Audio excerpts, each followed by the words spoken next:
그게 비판을 받자 최근에 와가지고 그 팍스 뉴스에 나와가지고 이제 나는 바이든하고 다른 노선을 갈 거야. 나는 새로운 모습을 보일 거야. 후속편은 아니다. 이렇게 얘기를 했는데 뭐 선거 과정에서 어쩔 수 없이 그렇게 하는 것이 그것 때문에 두 사람이 감정적인 어떤 문제가 있다거나 그러지는 않다고 봅니다.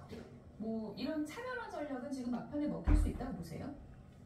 조금 늦지 않을까요? 시점이 좀 늦었다. 지금 해가지고 그래 맛있어? 이미 지금 사전 투표도 진행되고 맛있어? 있고 예를 들면 조지아주 같은 경우에는 저도? 뭐 투표 첫날에 그냥 사전 투표 첫날에 30만 명 이상이 이렇게 사전 투표에 나섰다 그러더라고요.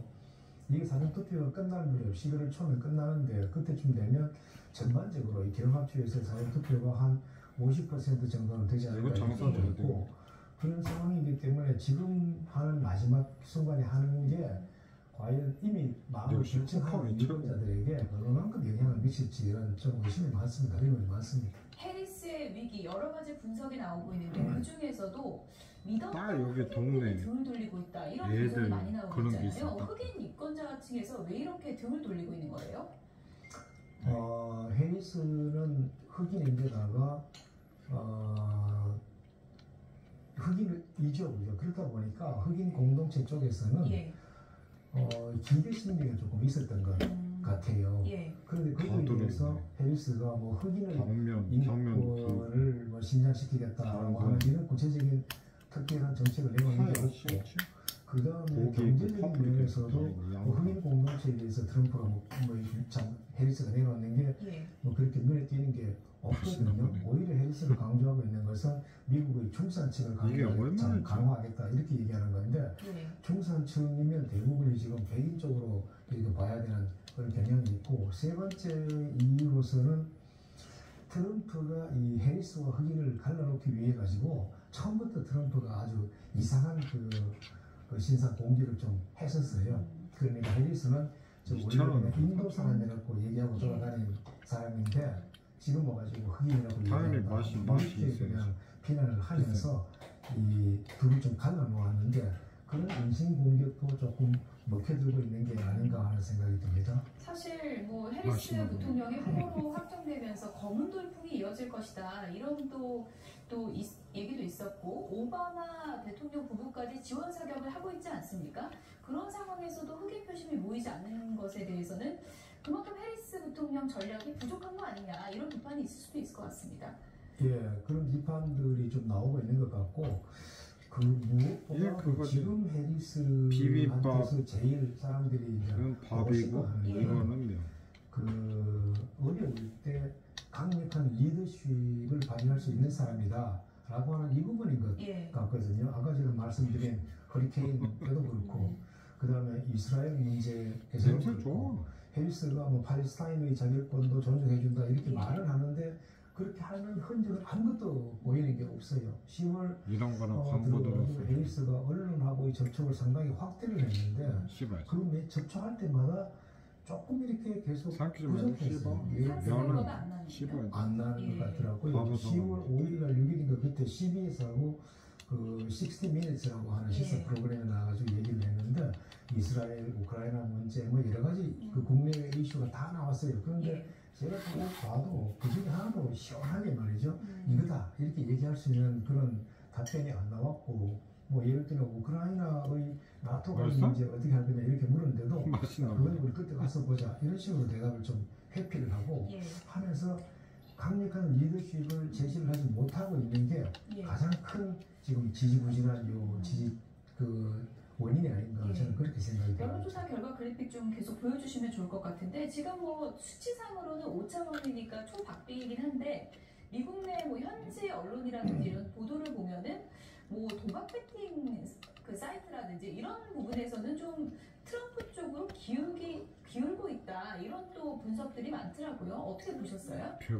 저도 이게 재밌어가지고 사실 보고 있는데 대통령 뽑는 것도 도박. 그 10월 들어오면서 이 도박 사이트 몇 개가 있습니다. 미국에 유명한 게 폴리마켓이라는 게 있고 영국에 유명한 게 S마켓이라고 하는 게 있는데 두 군데서 다 보면 트럼프의 상승세가 이렇게 확 올라가는 게 눈에 띄게 나타나요. 이게 10월 초에 시작이 돼가지고 지금은 트럼프가 한 60%를 넘어서 있거든요. 예. 근데 이 도박 사이트라는 게 여기 들어가는 사람들이 익명성이 보장이 되죠.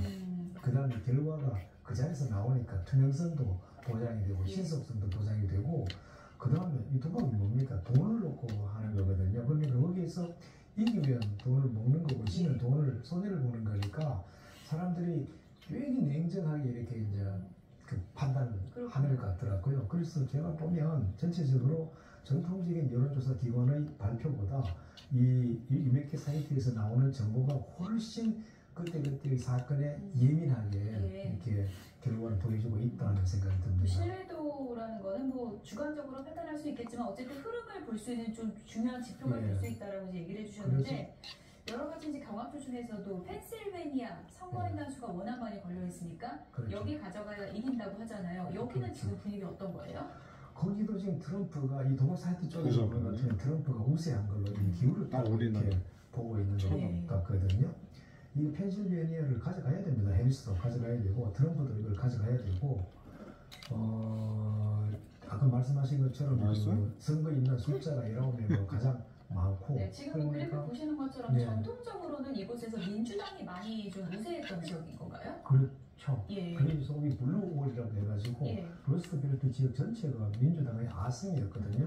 이걸 2016년에 트럼프가 이제 깨을 했고 2020년에 바이든 쪽으로 넘어가는데 그 격차가 0.2% 정도밖에 안 되는 아주 취약한 지역이었거든요. 트럼프 이번에 거기를 집중적으로 공략을 지금 하고 있고 그게 꽤 먹혀 들어가고 있는 것 같아요. 저는 그러니까 뭐 트럼프가 비난하고 있는 뭐 세계화 이런 것 때문에 피해를 본 지역이 있기 때문에 과거의 결과를 생각하면 철강 산업이나 자동차 산업을 생각하면 그 트럼프가 얘기하는 아메리카 퍼스트라는 거에 대해서 심정적으로는 동조를 하는 그런 바탕이 이미 되어 있는 곳이죠. 뭐 필라델피아도 그렇지만 조금 전에 펜실베니아도 그렇지만 필라델피아 여기도 이제 격전지인데 여기 타운홀 행사에서 트럼프 전 대통령이 돌발 행동을 보여서 이것도 상당히 언론에 관심을 보였습니다. 화면을 좀 보여주시면 좋을 것 같은데요. 타운홀 행사 참석한 트럼프 전 대통령 갑자기 저렇게 이제 춤을 추는데 40분 동안 아무 얘기도 안 하고 그렇게 돌발춤을 계속 췄다 그러거든요. 이 행동은 어떻게 생각됩니까? 트럼프는 전에도 한 몇 달 전에도 어떤 모임에서 그냥 갑자기 그냥 딱 이렇게 음악에 집중을 해가지고 한 35초간 아무 말도 안 하고 있었던 그런 적이 한 번 있었어요. 이번에도 이렇게 비슷한 현상이 나타나는데 상황을 이렇게 자세히 보니까 트럼프가 이 쇼의 달인이 저렇게 할 수도 있었겠구나 하는 생각이 들고 여기에 대한 평가가 뭐 비판적이지만은 아니에요. 민주당 쪽에서는 이 정신이 온전하지 않은 사람이다 이렇게 비판이 나왔지만 트럼프 지지층에서는 오히려 이게야말로 트럼프식의 파티다 이런 얘기. 그 다음에 얼마 전에 암살 미수 사건이 일어난 곳에서 다시 이런 모임을 가진 트럼프 이런 식으로 해가지고 오히려 긍정적으로 보는 반응도 있더라고요. 그러니까 지지층에 따라가지고 받아들이는 게 많이 다른 것 같습니다. 정서가 불안하다, 뭐 이렇게 기이한 행동이다 이런 비판도 있지만 트럼프 지지층에서는 저런 행동을 굉장히 자연스럽게 받아들일 것이다 이렇게 보시는 거군요. 오히려 그냥 그 장면 보시면 뒤에 있는 그 트럼프 지지자가 같이 치고 같이 비교하는 그런 분위기가 여기까지 보였거든요. 타운홀에서의 뭐 댄스라고 표현할까요? 이 트럼프 전 대통령이 보여준 춤 이게 또 뭐 유권자들에게는 어떤 의미가 될지는 좀 봐야 될 것 같은데 트럼프 전 대통령이 또 이런 사연을 공개했습니다. 뭐야 이거 CEO가 전화를 해서 이유에 대한 잘못다고 나한테 토로했다 이런 얘기를 한 건데 어떻게 보면 팀쿡이 나를 지지하고 믿는다 뭐 이런 의미로 공개를 한 거겠죠? 지금 어렵고 실리콘밸리 자체가 민주당 쪽이다 이런 식으로 이제 평가를 하고 있었는데 일론 머스크도 손에다가 넣으면 안 되지 것도 그렇고 보면 조금씩 이렇게 트럼프에 대해서 가까워지려고 하는 경향이 좀 보이는 것 같아요. 손에다가 하면 안 되지. 사과하는 쪽에서는 어쩔 수 없이 그럴 수 있는 거 아닌가 하는 생각 이해도 좀 되고요. 아까 말씀드린 대로 그 도박 사이트 같은 데서 돈을 가지고 아주 민감하게 판단하는 그런 경향이 있는 것처럼 기업하시는 분들 이게 권력의 향대가 어디로 가는지에 대해서 민감을 수밖에 없는 거겠죠. 팀 쿡이 전환을 했다고 해도 전혀 이상하지 않은 상황이라고 생각합니다. 예.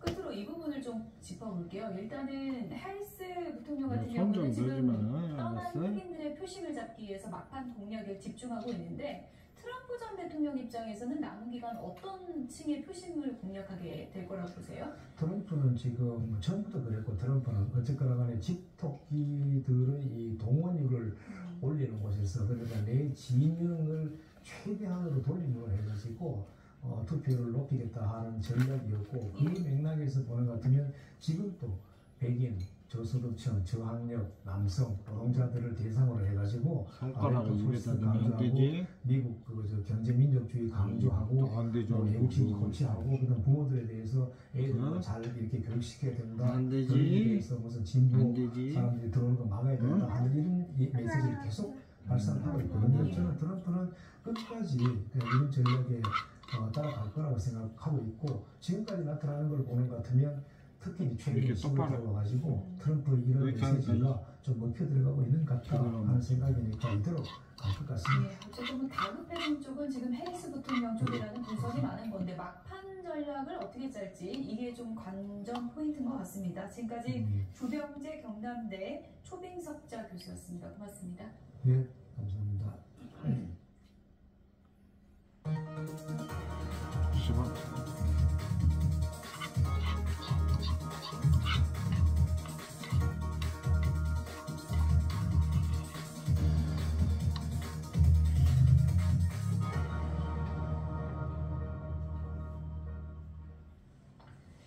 이스라엘이 팔레스타인 무장정파 하마스의 수장 야히야 시나레를 제거했다고 공식 발표했습니다. 이스라엘 카츠 이스라엘 외무장관은 현지 시간으로 17일 성명을 내고 지난해 10월 7일의 학살과 잔악 등의 책임이 있는 시나르가 이스라엘군에 살해됐다고 밝혔습니다. 시나르의 최후의 영상 이스라엘이 공개했는데요. 다 먹는데 보시죠. 자꾸 손가락으로 폭격으로 폐허가 된 건물의 2층 창문으로 드러난 이거 하지 말라고 했지 이거. 흑마차 가득한 의자에 머리와 얼굴을 천으로 가린 남성이 앉아 있는데요. 부부정한 자세로 앉아 있는 이 남성 드론을 발견하고 하지 말라고 이놈아. 앉은 자리에서 그대로 아쉬운데 왜 그래? 막대기를 던졌습니다. 이스라엘군이 공개한 하마스 수장 야히야 시나레의 사망 직전 모습을 담은 48초 영상인데요. 영국외관 가디언은 영상 속에 시나레가 움직이지 않고 드론을 향해 물건을 던진다며 그가 상처를 입은 것처럼 보인다고 전했습니다. 그동안 시나레의 목표 달성을 위해서라면 수많은 목숨을 희생시키는 것도 아무렇지 않게 생각해서 하마스의 학살자라는 안녕히 계세요. 이스라엘의 1순위 표적으로